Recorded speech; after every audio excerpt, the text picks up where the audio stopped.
අද අපිට කියන චේතනාද සෙල්වා මගේ හොඳම යාළුවෙක් ආදරණීය කතා ලියන කතුවරියක් ප්‍රකාශන ආයතනක හිමිකාරණියක්. ඉතින් වෙල්කම් ටු ද ප්‍රෝග්‍රෑම් චේතනා. අපි ඉස්සෙල්ලම පටන් ගමු. ඔයා ලියන්න පටන් ගත්ත තැන. මට මතකයි මොකද මම ඔයා මගේ ෆස්ට් ෆෑන් කෙනෙක්. මුලින්ම හිටපු ෆෑන්ස් ලගේ කෙනෙක්. 2018 අපේ ලේඩීස් ඔන්ලි ගෲප් එකේ තමයි ඉස්සෙල්ලම ලියන්නේ. අතර මේක ලියනකොට ඒ ගෲප් එකේ ඊට කලින් එපිසෝඩ් යන කතා ගියේ නෑ. කොහොමද ලියන්න පටන් ගත්තේ? ඔයාට පටන් ගන්න පුළුවන් ඉස්කෝලේ කාලේ ඉඳලා ඒ 2018 ඔයාගේ ට්‍රිගර් පොයින්ට් එක මොකක්ද? කියන එක වෙලකම් වෙන්න පුළුවන්. මෙහෙමයි පාවි. මුලින්ම ඇත්තටම මම ඉස්කෝලේ යන කාලේ ආසයි ලියන්න. පොඩි කාලෙත් ඔය කොලයක් අහුණත් මම මෙහෙමයි. මම වැඩි දඟ චරිතයක් නෙමෙයි දැන් වගේ නෙමෙයි. පොඩි කාලේ හරි ඒ කියන්නේ සයිලන්ට් කැරක්ටර් එකක්. ඉතින් ගොඩක් වෙලාවට මම කරන්නේ පොත් කියවන එකයි ලියන එකයි තමයි මට තියෙන්නේ. ඒ කියන්නේ මම ගොඩක් තනියෙන් වගේ හැදුනේ. එම ගොඩක් එළියට ගිය කෙනෙක් නෙමෙයි. ඉතින් ඒ කාලේ අර ආපු මේවකත් එක්ක මම ඉස්කෝලේ යන කාලෙත් ලියනවා. ඉතින් එහෙම ලියන්න ගිහිල්ලා අත්දැකීම් ලැබිලා තියෙනවා. යාළුවෝ විතර ඒකෙන් මට ඉස්කෝලේ අතර කට්ටිය අතර ලොකු මේවකක් ලැබිලා තියෙනවා. මොකද මගේ ලිවීමත් සමග මේ ඒ කියන්නේ ලියන්නේ ඉස්සර අපි ඉතින් ඩයරි පාවිච්චි කරනවානේ. දැන් ළමයි වගේ නෙමෙයි අපිට ඩයරි තියෙනවා. ඩයරි එක තමයි මම කතාව ලියන්නේ හැමදාම. ආලුතෙන් මොකක් හරි පාරන ඩයරියක් අරගෙන කතාවක් ලියනවා.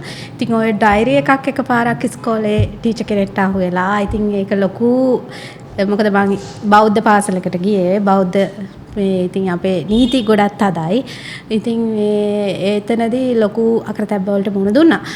ඊට පස්සේ බෞද්ධ බාලිකා පාසල් ඉතින් දැන මම හිතන්නේ දැනට වඩා අපේ කාලේදී අපේ පාසල සෑහෙන නීති තදයි. ඒ කියන්නේ ඒකට හේතුව මම හිතන්නේ ඒ කාලේ හිටපු ප්‍රින්සිපල් වෙන්න ඇති.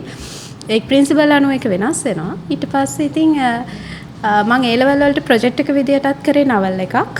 මේ මම කොමර්ස් කරේ. ඊට පස්සේ මට ආස වුණා නවල් එකක් ලියන්න. හැබැයි මම කොමර්ස් කරන හින්දා මට ප්‍රොජෙක්ට් එක විදියට ඒක දෙන්න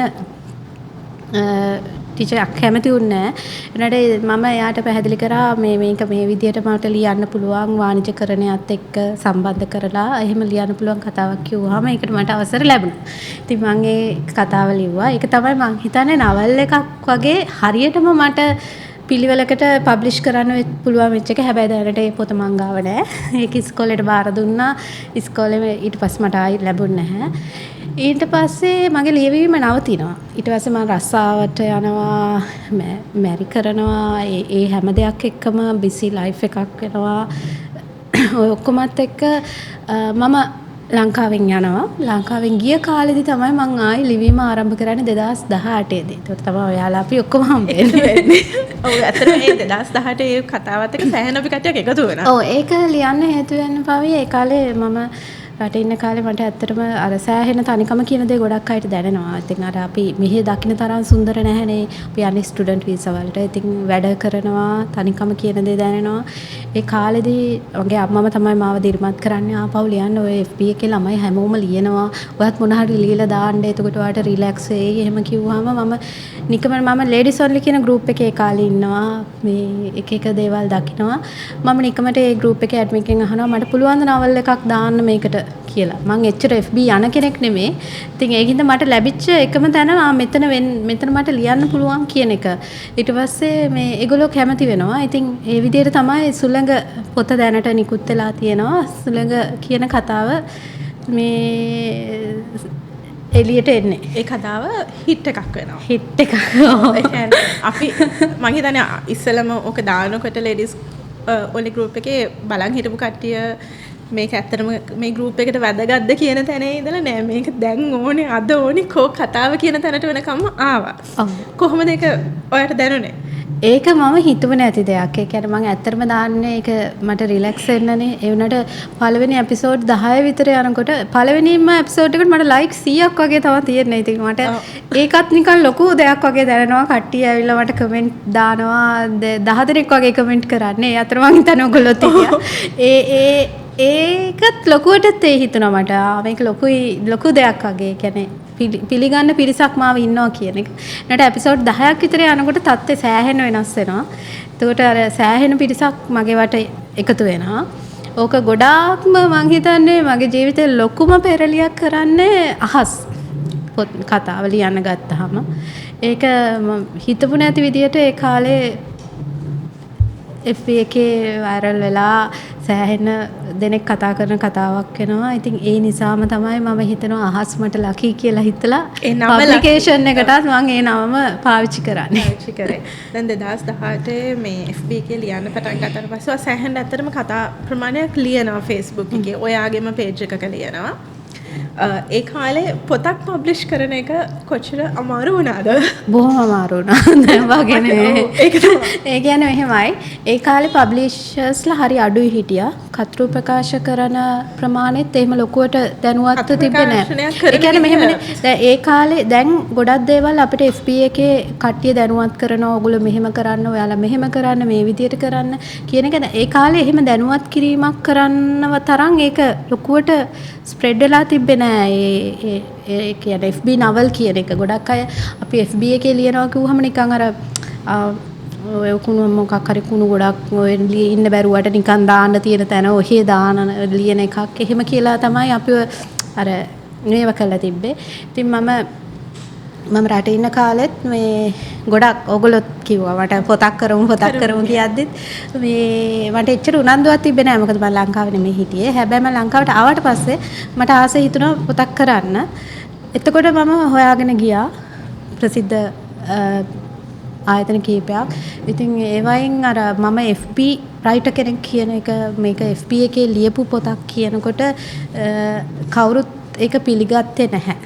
මොකද ඒ කාලේ තිබ්බා මේ FB එකේ ලියන අය සාහිත්‍ය කනවා වගේ කතන්දර ඒ වගේ දේවල් මල් කතා මල් කතා මේවා මෙලෝ රහක් නැති කතා මේ කිසිම හැකියාවක් නැතුව ලියන කතා අන්න ඒ වගේ දේවල් ටිකක් අර ඔළුවල් වලට වැටලා තිබ්බා. ඉතින් ගොඩක් පබ්ලිකේෂන්ස් වලින් රිජෙක්ට් වෙච්ච එක තමයි උනේ.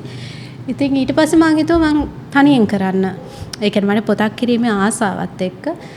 ඉතින් අනුරාවි තමයි මට හිතුණා මගේ පොත් වලින් මං FB එකේ ලියපු 11 වෙනි නවකතාව තමයි අනුරාවි. එතකොට මට හිතුණා ඒ වෙනකොට අපි අර කියනවනේ පවි ලියන්න තමයි ඕනම දෙයක් අපේ ඒ සබ්ජෙක්ට් එක ඇතුලේ රැඳිලා කරන්න තමයි අපි මුවහත් වෙන්නේ දෙයකට. මට හිතුණා මේක තමයි මම පළවෙනියටම එළියට දාන්න ඕනේ පොත. දැන් අහස් කොච්චර මගේ හිට් එකක් වුණත් මට හිතිච්ච එකම දේ තමයි මට අතින් ලියවුණ මට හිතුණ දේ හොඳම එක වෙන්න ඕනේ අනුරාවි කියලා. ඉතින් ඒ හින්දා මම අනුරාවි පොත පබ්ලිෂ් කරනවා 2020 දී. ඊට පස්සේ ඉතින් ඒක හිතුවේ නැති විදියට ඒ පාර තිබ්බ බුක් ෆෙයාර් එකට තමයි මම පොත ඉස්සෙල්ලාම මාකට් කරන්නේ. ඊට බුක් ෆෙයාර් එක ඉවර වෙනකොට පොත් 1000ම අලෙවි වෙනවා. ඉතින් ඒ අලෙවිමත් එක්ක අර මාව රිජෙක්ට් කරපු ගොඩක් පබ්ලිකේෂන්ස් ආයි මට ආරාධනා කරනවා පොත් කරමු කියලා. ඒ වගේ ඊට පස්සේ මම තව පබ්ලිකේෂන් තුනක් එක්ක වැඩ කරනවා. මේ ඒ වැඩ කරන අතර තමයි මම මගේම කියලා 2021 දී ජනවාරි මාසේ තමයි මම ඒක ආරම්භ කරන්නේ. නමුත් මගේ පළවෙනි පොත එන්නේ මාර්තු වල අහස් පබ්ලිකේෂන් එක පටන් ගන්න.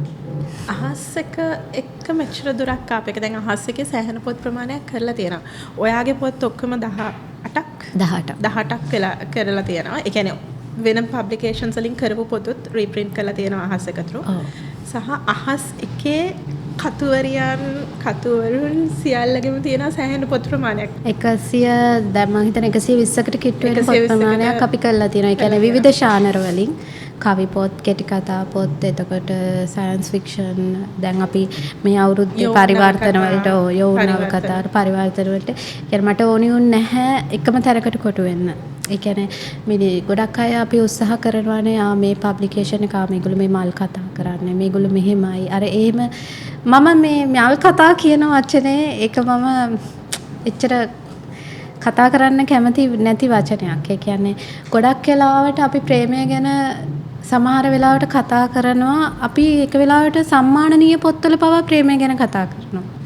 හරි ඒක මං හිතන්නේ අපි මිනිස්සු අර ලේබල් කරනවා ලංකාවේ ලේබල් කිරීම මං දන්නේ මොන මිනුම් දණ්ඩක් මත මේක මල් කතාවක් මේක සම්භාව්‍ය කතාවක් කියන එකම ඩිසයිඩ් වෙනවද කියලා.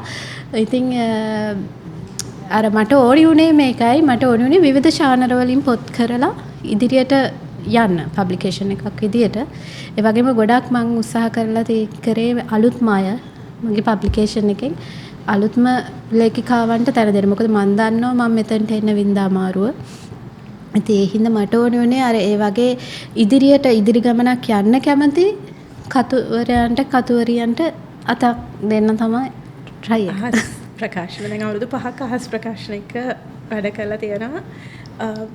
චේති දැන් ඔයා සාමාන්‍යයෙන් ලියන්නේ ආදරය ගැන.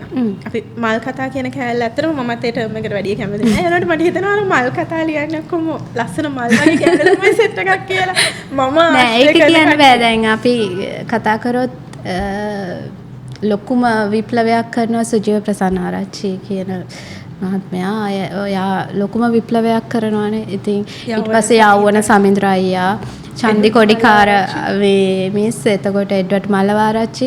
ඒ කියන්නේ දැන් ඒ කාලේ යාලට මල් කතා කියලා දැන් චන්දි මිස් උනත් එඩ්වඩ් මල්ලවාරච්චි උනත් ඒ කාලේ ඒගොල්ලන්ට සමහර වෙලාවට ඒගොල්ලන් ඔය මල් කතා කියනකොට තමයි දැන් ඒගොල්ලෝ සීනියර්ස්ලා විදියට මේකේ ඉන්නකොට ඒගොල්ලන්ට ලැබෙන අර ගෞරව මේවකත් එක්ක මට හිතෙනවා මිනිස්සු අන්න එතන තමයි මම කියන්නේ මොන මිනුම් දණ්ඩක් ඒකට යූස් කරනවද කියන මට තේරෙන්නේ නැහැ. ඔළුවේ ස්ටීරියෝටයිප් වෙලා තියෙනනේ අපි මෙහෙම මේගොල්ලෝ මෙහෙමයි. FB ලියන හින්දා FB එකේ නිකන් නවල් ගෲප් එකකට නවල එකක් දාපු හින්දා ඔව් දැන් සමහර වෙලාවට මේ පොත් කියවන දැන් සමහරු කියනවා මේ දැන් ඔය FB එකේ එහෙම කතා කියවනකොට මම කියුවේ උනාට මට කමෙන්ට් එකක් දාන්න බෑ මේ මොකද මගේ ස්ටේටස් බහිනවා මට මේකට මේ මට ප්‍රසිද්ධියේ ප්‍රතිචාරයක් දක්වන්න බෑ මේ කතා පොත් කියවනවා කියලා ඒකට මට හරි මේ එහෙම පෞද්ගලිකව කෙලින්ම අපිට කියන කට්ටිය ඉන්නවා. ඒ වුණාට මම දකින විදිහට දැන් මේ අපි ලියන සරල ශානරයේ සරල විදිහට ලියන ආදරය ගැන විතරක්ම කියලා කියන්න බෑ භාවි. අපි මේ පොත්වල ඊට වඩා සමහර වෙලාවට අපි සමහර සමාජයේ පැති ගැන අපි කතා සමාජයේ එක පැතිකඩ එක පුද්ගලයෝ ගැන අපිට නොපෙනෙන සමහර කතා ගැන අපි කතා කරනවා මේවයි. එතකොට මේ දැන් ගොඩක් අය කියන්නේ අපි දවසම මහන්සි වෙලා ඉන්නේ. අපිට හවසට රිලැක්ස් වෙන්න ඕන වුණාම අපි මේ පොතක් එක ඇඳට ගියාම අපිට ඒක මාර රිලැක්ස්. තව බර පොතක් එක්ක ඇඳකට යනවට වඩා. දැන් එහෙම කියන්නේ දැන් ওই වර්ග කරන මේ පොත් කියවන්නේ මෙහෙම අය කියලා වර්ග කරනවා. කරන අයම තමයි. ඒ කියන්නේ වෘත්තීය වශයෙන් උත් වර්ග කරනවා. මම එහෙම නම් කරන්න කැමති නෑ. මේ වෘත්තීය අය තමයි මේ පොත් කියවන්නේ. දැන් සුජීව ප්‍රසන්න ආරච්චි සර් ගත්තොත් එයාගේ ගොඩක් අය කියනවා එයාගේ පොත් කියුවේ මෙන්න මේ වෘත්තීය අය කියලා. ඇගුළුම් කර්මාන්තයේ පැත්තේ ගෑල්ලාම විතරයි කතා කරන්නේ. අනේ වගේ නෑ. එහෙම නෑ. සමහර වෙලාවට අපි හිතන්නේ නැති කට්ටිය. දැන් අපිට කතා කරන අපිට එන කෝල්ස් වලට අපිට හම්බෙලා අපිත් එක්ක කතා කරන අය අපි හිතන්නේ නැති නිලතලවල ඉන්න අය ඒ පොත් කියවන. ඇත්තටම මිනිස්සුන්ට ඕනේ රිලැක්ස් වෙන්න. ඒ කියන්නේ ඔයගොල්ලෝ මම හිතන්නේ මේ වගේ සරල කතාවක තියෙන්නේ මනසට දැනෙන සහනය සමහරක් වෙලාවට ගොඩක් ඔළුව මහන්සි කරගෙන හිතලා කියවන පොතකට වඩා මම හිතන්නේ මිනිස්සුන්ට ලැබෙනවා. මෙහෙම තමයි මේ අනිත් එක මම හිතන්නේ දැන් අපි හිතමු සමහර අය කැමති ත්‍රිලර් ජානරයට. ඒ කියන්නේ ත්‍රාසය මුසු වෙලා ඒ කියන්නේ අන්තිම වෙනකම කුතුහලය මේක මොකද්ද වෙන්නේ කියන දේ තියාගෙන යන කතාවකට එහෙම. සමහර වෙලාවට අපේ පොත් ඇතුලේ අන්න ඒ විදිය කතා තියෙන්නේ. අර සරලයි කියලා කියන්නත් බෑ. නමුත් අර මිනිස්සුන් අපි දැන් ත්‍රිලර් මූවි එකක් බලනකොට අපිට මොකද්ද තියෙන්නේ? අර නිකන් අමුතුව කියන්නේ බෝරින් නෑ අපිට. ඒක බැහැගෙන ඉන්නේ අපි මූවි එක ඇතුලේ. අන්න ඒ වගේ තමයි සමහර පොත්. ඉතින් ඒකත් අර ගොඩට තල්ලු වෙනවා. අර එහෙම ඒ කියන්නේ මූණ බල්ලා කියන විදිහට. ඒක මම හිතන්නේ ඔය කොයි ස්ටේටස් එකේ ඉන්න කවුරු වුණත් ආදරය කරනකොට ඒ පොඩි බොලද ආදරණීය ගතියක් එනවා. අනිවාර්යෙන් ගම්පෙරළිය වුණත් ආදරය කරනකොට මේ ඒ විදියයි. එතකොට දැන් අපි ලියන පොතක වුණත් ආදරය කරනකොට ආදරේ මං වාට ආදරෙයි කියනවා ඇරෙන්න අපිට වෙන වචන තියනවාද ඒකට කියන්න. ඒක යුනිවර්සල්.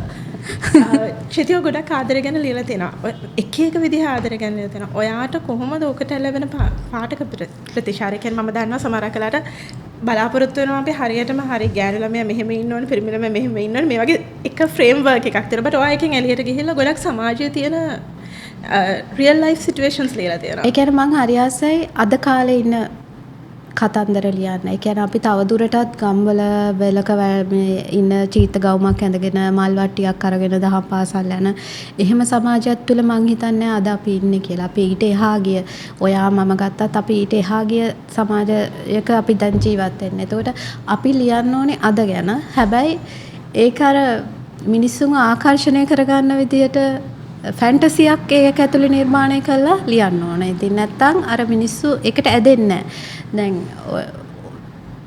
උදාහරණයක් දැන් මම රෙඩ් වයින් නව කතාව ගත්තොත් ඔයා කියවලා ඇති එක. එතකොට රෙඩ් වයින් මම මුලින්ම FB එකට ලියන්නේ. FB එකට මුලින්ම ලියනකොට ගොඩක් ඇහෙන ප්‍රශ්න තිබ්බා ඒකට. කැමති නැහැ. මොකද ඒකේ තියෙන ඇමති බිරිඳක් ඇය විවිධ ඇගේ පෞද්ගලික හේතු මත ඇය විවිධ විදිහට සමාජයෙන් කතා කරනවා නම් එක එක මිනිස්සුත් එක්ක යන අන්න ඒ වගේ චරිතයක් විදිහට තමයි ඒකේ මුලින් පෙන්නන්නේ. ඒකේ ඉන්නේ එකම චරිතයක් ඇතුලේ චරිත දෙකක් මම ඒකේ පෙන්නන්නේ. කියන්නේ ඇතුළතින් ජීවත් වෙන එක චරිතෙකුයි සමාජය ඇතුලේ කියන්නේ අපිට දිත්ත චරිත කියන ඒවා මේ සමාජයේ ගොඩක් තියෙනවා. ඒ කියන්නේ අපි ජීවත් වෙන්න ආස විදියක් තියෙනවා සහ අපිව සමාජය විසින් ජීවත් වෙන්න තල්ලු කරපු තැනක් තියෙනවා. අන්න ඒ විදිහේ කතාවක් තමයි රෙඩ් වයින් කියන්නේ. ඉතින් ඕක මුලින් ලියද්දි ගොඩක් මං හිතන්නේ මට වෙන්දට හැදෙන පාඨකයෝ ගොඩක් ඒ කතාව අතහැරියා. හැබැයි ඒකට වෙනම පාඨක පිරිසක් එකතු වෙනවා. ඒක මං හිතපු නැති විදියට. ඒකේ අවසානය වෙනකොට අර මුලින් බැනපු අය මුලින් ඒ චරිතය පිළිකුල් කරපු අය අකමැති වෙච්ච අය පවා ඒ චරිතයට ආදරය කරන්න ගන්නවා. ඒ චරිතය ගැන අනුකම්පාවක් දක්වන්න ගන්නවා. මම හිතන්නේ මට ඕක පළවෙනියටම කියනවා මං සුසුම් ලියද්දි සුසුම් නව කතාව කියන්නේ අනියම් ප්‍රේමයක් ගැන ලියවෙන එකක්. එතකොට මට එනවා ගොඩක් නෙගටිව් කමෙන්ට්ස් ඒකට. මම සෑහෙන මානසික වටනකොට මදුවක්ක දානවා. ඊට පස්සේ මගේ ආදරණීය පාටිකාව මම කියනවා අක්කේ මට මේක තවත් ලියන්න බෑ මේ මෙහෙම කට්ටිය කියන්නේ මම බනින්නේ. අන්න ඒ වගේ. ඉතින් එතකොට මම ඔය සුසුම් ලියද්දි සෑහෙන ඩවුන් වෙනකොට මට මදුවක්ක කියනවා එක් කතාවක් නංගි ලේඛකයාට හැකියාව තියෙන්න ඕනේ නරකම චරිතයකට වුණත් මිනිස්සුන්ව ආදරය කරන්න තැනටපත් කරන්න හැකියාව තියෙන කෙනා තමයි නියම ලේඛකයා කියලා. ඒ කියන්නේ යා කියන්නේ ලිවීම අපේ ලිවීම තුලින් තමයි අපිට ඒක ඒ ලිවීම තුල තමයි මේ මැජික් එක තියෙන්නේ කියලා. ඊට පස්සේ මම හිතනවා හරි මමත් මේ මැජික් එක යූස් කරලා බලන්න ඕනේ කියලා. ඉතින් ඇත්තටම සුසුම්නවා කතාවත් ඒ වගේම අන්තිමට ගොඩක් කට්ටිය ආදරෙන් වැළඳ ගන්න කතාවක් වෙනවා. ওই විදිහටම ප්‍රතිචාර දක්වපු රෙඩ් වයින් යාරා ඒ හැම කතාවක් ඇතුළෙම තියෙන ගැහණු චරිතයට දක්වන ඍණාත්මක අදහස් ඊට පස්සේ පොසිටිව් බවට පත් වෙනවා. ඒ කියන්නේ ගොඩක් කලාවට ආදර කතාවල අසම්මතයක් තියෙනවා නම් ඒක වැරද්ද වැටෙන්න ගෑනේ. ඔව් මිනිස්සු හරි කැමතියි අර අපි ඇත්ත කතා නොකර ඉන්න තරමට. ඒ කියන්නේ අපි කවුරුත් සුදු චරිත නෙමෙයි. අපි කවුරුත් ඔයත් නෙමෙයි මමත් නෙමෙයි අනිවාර්යෙන්ම. එතකොට දැන් මෙහෙමයි. සමහර දැන් ඔය ආදර කතා කියලා කියවන කට්ටියක් ඉන්නවා. ඒ පිරිස හරි කැමති ෆස්ට් ලව් එක විතරයි. එතනින් එහාට ආදරයක් නැහැ. එහෙනම් ඒක ආදරේ නෙමෙයි. ඒ මෙයාට ආදරය කරා නම් එයාම විතරයි. යන්න ඒ වගේ ලියන කතාවලට කැමති. ඒ කියන්නේ අර සමාජයේ ඇත්ත දකින්න කැමති නැති මිනිස්සු ඉන්නවා. ඉතින් අර ඒගොල්ලන්වත් අපි අපේ පැත්තට නම්ම ගන්න විදියට අපි ලියන කතාව අපේම අතින් තමයි අපි ඒක හසුරවන්න ඕනේ කියලා මං හිතනවා. ඔයා සෑහෙන කතා ගොඩක් ලියලා තියෙනවා. and ඔයා ඔයාගේ බිස්නස් එකක් රන් කරනවා. ගෑනු කෙනෙක් හැරියට ඔයාට කොහොමද මේකට ඔයාට ආපු අභියෝග ඔයා කොහොමද සර්වයිව් වුනේ? ඒක ශේෂ්ත්‍රය ඇතුලේ තාමත් මම පුංචි පැලයක් නේ. එතකොට අපි සමහර දේවල් කතා කරනකොට පරිස්සම් වෙන්න ඕනේ. අපි ප්‍රශ්න ගොඩක් වෙනස් කරමු කොහොමද? අපි වෙන මොන හරි නිකන් ෂේප් එකේ වෙන මොන හරි එකක් කතා කරලා ඔය කාර්යය තාම අපිට හම්බුන්නේ නැහැ. ඒ නම මොකක්වත් දාන්න වෙන්නේ නැහැ. හරි. මට කියන්න දැන් අහස් ප්‍රකාශකයෝ සෑහෙන්න විවිධ ශානරවල පොත් කරලා තියෙනවා. ඒ වගේම අලුතෙන් එන අලුත් අංකුරවලට උදව් කරලා තියෙනවා. ඔයා කොහොමද වගේ පාත් එක දකින්නේ? අහස් අවුරුදු දැන් 5ක් මේ පස්වෙනි අවුරුද්ද යන්නේ.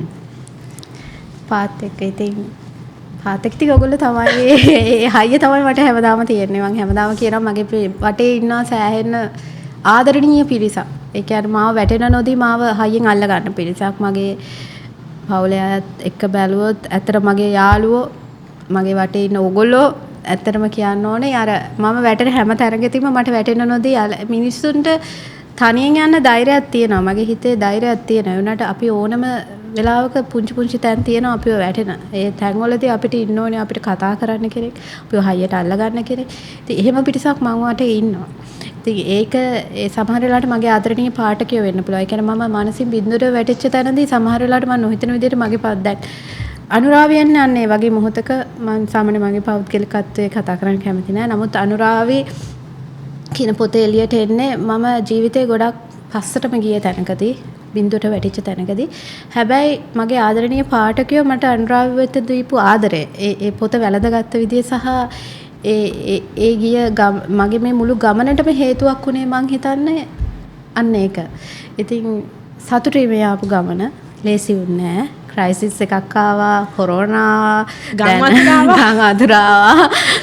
හැම එකම ඩැමේජ් වුණා. ඉතින් එහෙම තමයි මං හිතන්නේ හැමතැනම අපිට අර එහෙම ලකී කියන පිරිසක් මේ ලෝකේ ඉන්නවා. එහෙම ලකී කියන පිරිසේ මම නෑ.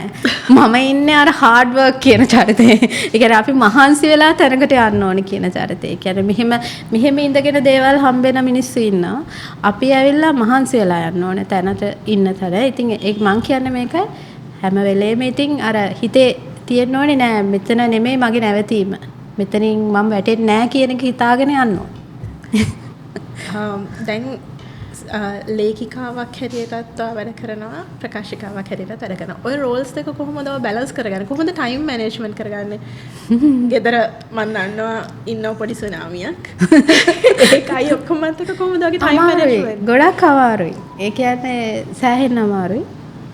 I think එක වෙලාවට දැන් මං ඉස්සර නම් ඩේලි ලියපු කාලයක් තිබ්බා. ඩේලි එක එපිසෝඩ් එකක් හරි මං ලියලා FB දාපු කාලයක් තිබ්බා. ඒ වුණාට දැන් මට ඒක පොඩක් මග ඇරිලා තියෙනවා. අමාරුයි ඒක මට කරගෙන යන්න. ඒ හින්දා නමුත් මං කොහොම හරි ලියන්න වෙලාවක් පුංචි වෙලාවක් හරි වෙන් කරගන්නවා. මොකද බිස්නස් එකක් කියන්නේ ඇත්තටම දැන් පබ්ලිෂින් කියන්නේ මේක බිස්නස් එකක්. සිංහලෙන් ඇත්තම කතා කරොත් මේක සාහිත්‍ය නම නෙමෙයි මේක ඇත්තටම බිස්නස් එකක්. ඒ කියන්නේ අපි මේකට සල්ලියක් යොදවනවා. ඒකෙන් අපි ලාභ ලබන්න උත්සාහ කරනවා. ඉතින් එතකොට ඒක බිස්නස් එකක්නේ obviously. අපි කැමති නෑ ෆ්ලොප් වෙන බුක් එකක් එළියට දාන්න. කැමති මේක හිට් වෙලා මේක මම වියදම් කරනවා නම් පොතකට ඒකෙන් ඒකට මට වෙනවා මහන්සි වෙන්න. කියන්නේ මම පොත විකුණන්න මහන්සි වෙන්න ඕනේ. දැන් ෂොප් එකක් හරි කරනවා නම් ෂොප් වලට බුක්ස් දානවා නම් ඊට පස්සේ මාකටිං පැත්ත ගත්තොත් පොතක් එලි දක්වනකන් එන අනිත් දේවල් ගත්තොත් ප්‍රූෆ් රීඩින් මම ප්‍රූෆ් නොබැලුවත් අපිට ඒ සබ්ජෙක්ට් එකේ ඉන්න ඕනේ. නැත්තම් අපි කාට හරි වැඩේ බාර දීලා පැත්තකට හිටියොත් ගොඩක් වෙලාවට ඒ දේ වෙන්නේ නැහැ. ඉතින් ඒ හින්දා ඒ වැඩයි ටිකක් අමාරුයි. ටිකක් අමාරුයි. නමුත් අර මං කිව්වේ අර හිත තමයි ඉතින් හැමදේම. ඔයා වැඩියෙන් කැමති ලියන්නද නැත්නම් ඔය ව්‍යාපාර කරගෙන යන එකටද? වැඩියෙන් ඔයාගේ හිත සතුටු වෙන්නේ? වැඩියෙන් හිත සතුටු වෙන්නේ. නැත්නම් ඔය දෙකම නැතුව කඳුකර පළාතකට ගිහිල්ලා කොෆි එකක් බොන එකද? ඒකට මම ගොඩක් කැමතියි. මම ඇත්තට මෙහෙමයි. ඇත්තට මගේ පොත්වල මේ ළඟදී කමෙන්ට් එකක් මම දැක්කා මේ ඇයි මේ කඳුකරේ ගැන ලියන්න කියන එක. මම ඒක ගැන කතා කරන්න. ඇත්තටම අපි අර හිතෙන් හීන දකින දේවල් තියෙනවනේ. මම කොළඹ ජීවත් වෙච්ච කෙනෙක්. කොළඹ ඉපදිච්ච කෙනෙක්. කොළඹම ජීවත් වෙච්ච කෙනෙක්. මගේ අම්මයි තාත්තයිත් කොළඹ. ඒතර මට ගමක් නෑ. යන්න තැනක් නෑ. නිවාඩුවකට යන්න තැනක් නෑ. ඒකට අනික මගේ අම්මයි තාත්තයි කියන්නේ එහෙම ට්‍රැවල් කරන දෙන්නෙක් නෙමෙයි පොඩි කාලේ ඉඳන්. ඒ දෙන්නට අර ගේ ඇතුලේ ඒ හදාගත්ත පුංචි පවුල රත්තරන් වගේ ලස්සන පුංචි ලයිෆ් එකක් තමයි යාළට තියෙන්නේ. ඒ දෙන්න එහෙම ට්‍රැවල් කියන්නේ. නමුත් මම ඊට වෙනස්. මට ආසයි එළියට යන්න, ට්‍රැවල් කරන්න, දකින්න ගහකොළට ස්වභාව ධර්මයට. ඉතින් අර මම හිතේ මවා ගන්න ලෝකයක් තියෙනවා. මේක මං ආස ජීවත් වෙන ආස ලෝකයක් තියෙනවා. ඒක තමයි කඳුකරය. ඒ මීදුම ඒ කඳුකරය ඒ ෆයිනස් ගස් ඒවට මං හරි ආසයි. ගොඩක් ඔය කතාවල ඔය ටික තියෙනවා. ඒක පරිසරයක් හැටියට නෑ අපි මෙහෙම මාවි දැන් අපි ගත්තොත් වික්ටෝරියා හෝල් එකේ දැන් ඔයත් කැමති මාත් කැමති කතා කියවන්න. ඒකට අපි යාළගේ ඒ හැම කතාවකම දකින සේම් දෙයක් තියෙනවානේ. රිදම් එකක් එයාලා ලියන එකම පරිසරයක් හරි එකම දෙයක් මොකක් හරි ඒ කෙනාට ඒ කෙනාගේ ඇතුලේ හිත ඇතුලේ ජීවත් වෙන තැන මං හිතන්නේ ඒක තමයි අපි ලියවෙන්නේ. ඔයාගේ තැන ඒ කඳු කරේ. ඔයා මොකද හිතන්නේ එපිසෝඩ් නවල්ස් ගැන? දැන් ගොඩක් අය පොත් කරනවා. පොත් print කරනවා. දැන් ඒ කාලේ මං ඒ කාලේ කියලා කියනවා 2018 17 ඒ කාලේ ලියන්න පටන් ගත්ත ගොඩක් අය එපිසෝඩ් නවල්ස් දැන් ඒක නවත්තලා තියෙනවා. සමහරක් අය තාමත් ලියනවා. තමන්ගේ pages වල හරි. ඒක නවත්තලා තියෙනවා. මොකද හිතන්නේ ඒක ගැන? ඔය චෝදනාව මටත් එනවා. සෑහෙනවා. මොකද මම දැන් අවුරුදු මං හිතන්නේ මං අන්තිමටම නවල ඉවර කරලා 2023 දැන් මේ එළියට ආපු බාබය පොත ඒක තමයි මං අන්තිමටම FB එකේ ලියන්නේ. දැන් එතකොට 2023 ඔක ලියන්න පටන් ගන්න 2024 මුලදී වගේ තමයි මේක ලියලා ඉවර වෙන්නේ. මේ වෙනකම් මම තාම එකක් හරියට ලිව්වේ නැහැ FB එකේ. ඒ කියන්නේ අවුරුදු දෙකකට කිට්ටු වෙන්න. ඒක මම කියන්නේ ඒක වැරදි.